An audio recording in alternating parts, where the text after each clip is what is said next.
Across Alaska, Galena's Jacob Moos is known as one of the best runners in the state. He was recently named Alaska's Gatorade Cross Country Runner of the Year.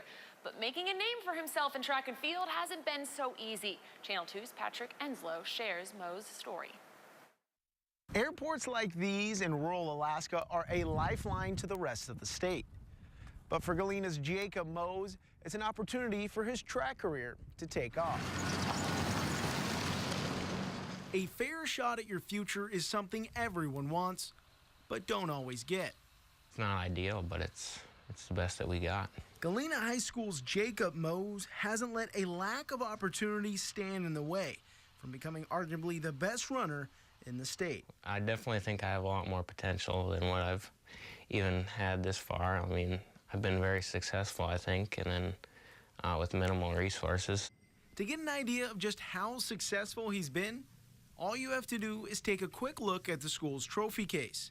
Moos lets his hardware speak for itself. Just always have that goal in mind. Just visualize yourself with your competitors in front of you. And he's not joking about the visualization part. The 5'10" senior is the only person on the Galena track team, living in a village where just about everything, including planes, outnumber training partners. Every once in a while, there'll be a plane come by, and we have to wait for him to go by and whatnot.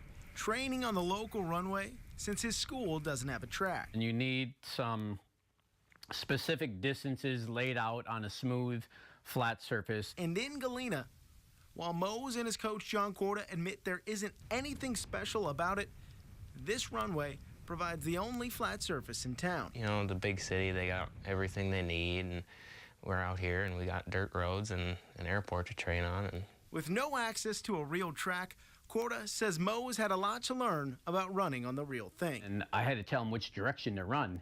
He thought we went this way. I said, no, Jake, we go around this way, you know. As if the odds weren't already stacked against the senior, in order to compete, Moos and his family have to pay their way to track meets, spending thousands of dollars each year just to participate. Huge financial burden, but the community also helped out with that this year, and we did a fundraiser, and everybody gave a little bit, and it all adds up. So we were self-funded. The school didn't have a travel budget. We could only afford to go to 2 meets, and so we'd go to regions, and if he was successful, then state. A plan with little room for error, and if you ask Moos, he wouldn't have it any other way. It kind of helps, actually, because, well, first of all, nobody knows how fast you are that year, but then it also gives you one ultimate goal, like that's all that you focus on. Focus which paid off in a big way, winning state titles in the 16 and 3,200 meter events the past 2 years. And you might have all the talent you need, but you know, you don't put in the work, and nothing's going to come out of it. Hard work that has earned Moos a scholarship to keep running at the University of Alaska Anchorage this fall. He's going to do fine in school. He's going to do fine in running, and when he leaves school and has a career, I know he's going to do fine there as well. Proving that the only opportunity Jacob Moos needs is the one he takes himself, not allowing a unique circumstance to defeat his determination. Patrick Enslow, Channel 2 Sports. Well, Moos will attempt to win his third straight state titles in the 16 and 3,200 meter. And to find out more about his story, you can go to ktuu.com.